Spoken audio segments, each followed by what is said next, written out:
I think we'll pair off and have you grade the exam. Person A will grade person B's exam, while person B grades person A's exam. What do you think would happen to the grades if we devised a system like that? Because I think I know what would happen to the grades. Person A would have the understanding that since you're grading my exam, I'd like to make sure that you know that I'm going to be pretty generous when it comes time to grading your exam. And you, of course, are in the same situation, so, you know, it's almost like a prisoner's dilemma, only without the dilemma, you know. So, Ken Langone, as the CEO of Home Depot, which, by the way, trades on the New York Stock Exchange and is regulated by the New York Stock Exchange, is now making decisions about the compensation package for Dick Grasso, who's making decisions about the compensation package for Ken Langone.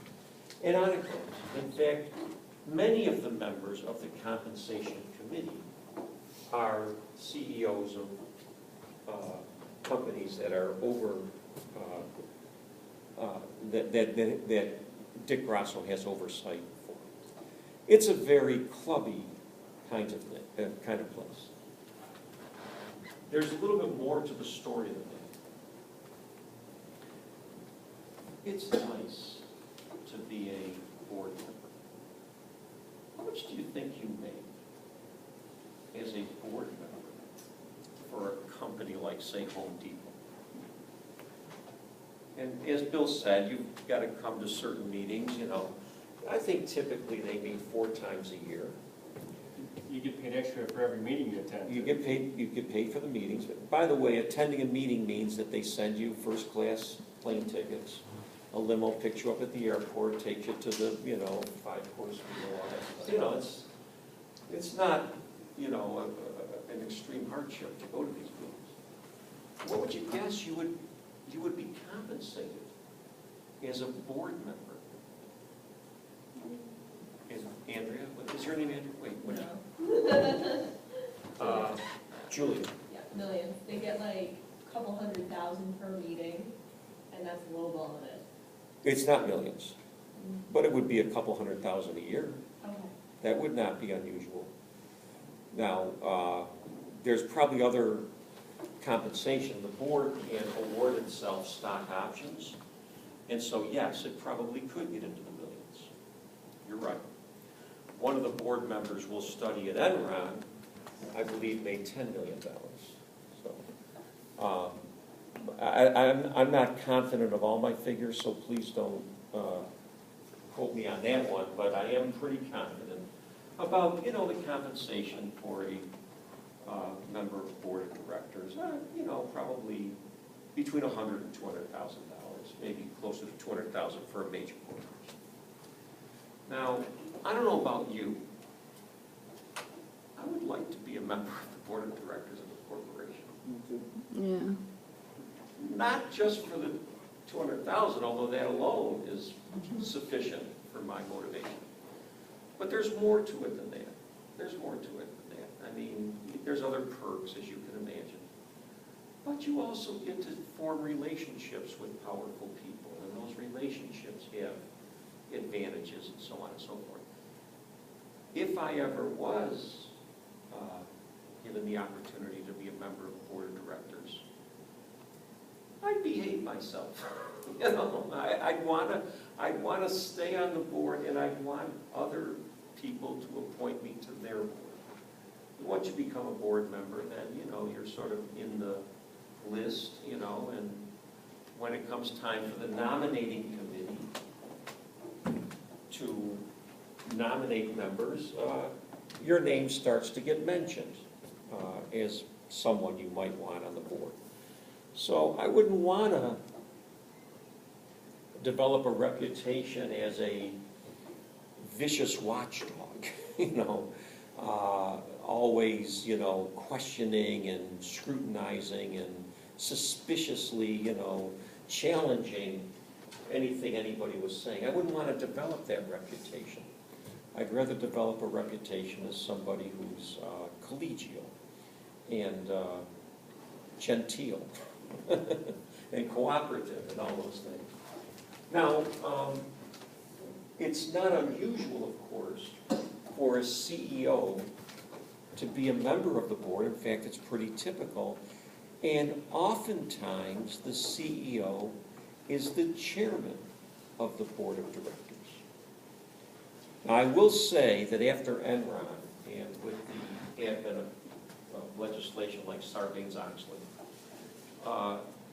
we're getting a little bit away from that. I would say that, and I'm not an expert on boards of directors, but my sense is that the board of directors today is better than the board of directors 10 years ago.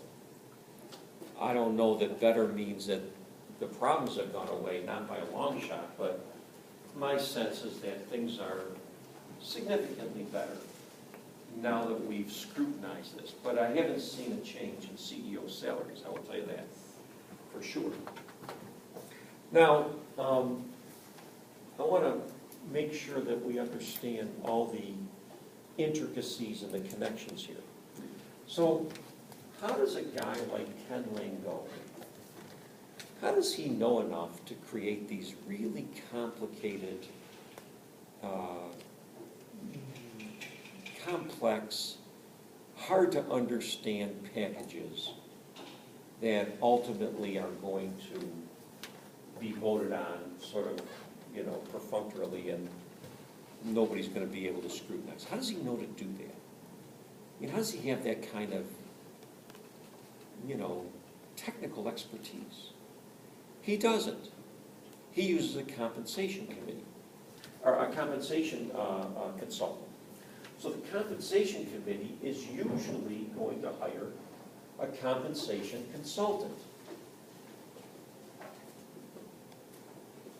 The compensation consultant will work with the compensation committee to draft a compensation package based, of course, on the, stated intentions and values of the compensation committee. But now here we go again. If you're a compensation consultant, you make a lot of money consulting for compensation committees. What would ensure that you would get future business? Well, what would ensure that you get future business is if you were able to show that you can deliver to the compensation committee what you sense the compensation committee is looking for. So as a compensation consultant, I'm going to be sensing that the compensation committee is trying to attract the CEO and retain him, and I'm going to work hand in glove with them so that they'll be pleased. They'll recommend me and use me in the future.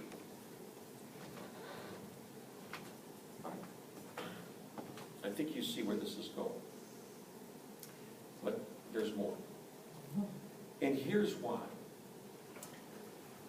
Typically, the board of directors is going to say to the compensation committee, we are interested in attracting the best CEOs. It would be rare for a board of directors to say, we are interested in attracting a below average CEO. They don't say stuff like that. Nobody says we want a below average CEO. Somebody in the 20th percentile would do just fine. That's not what they say. They say we want a top CEO. So they have as their policy to pay compensation packages at least at the 50th percentile and usually above the 50th percentile. That's their stated goal. Well, now here's the problem. If every company has the stated goal of paying at or above the 50th percentile, what is going to result from that sort of behavior? Obviously, we're going to start to drive up the cost of CEO compensation. I can't pay at the 70th.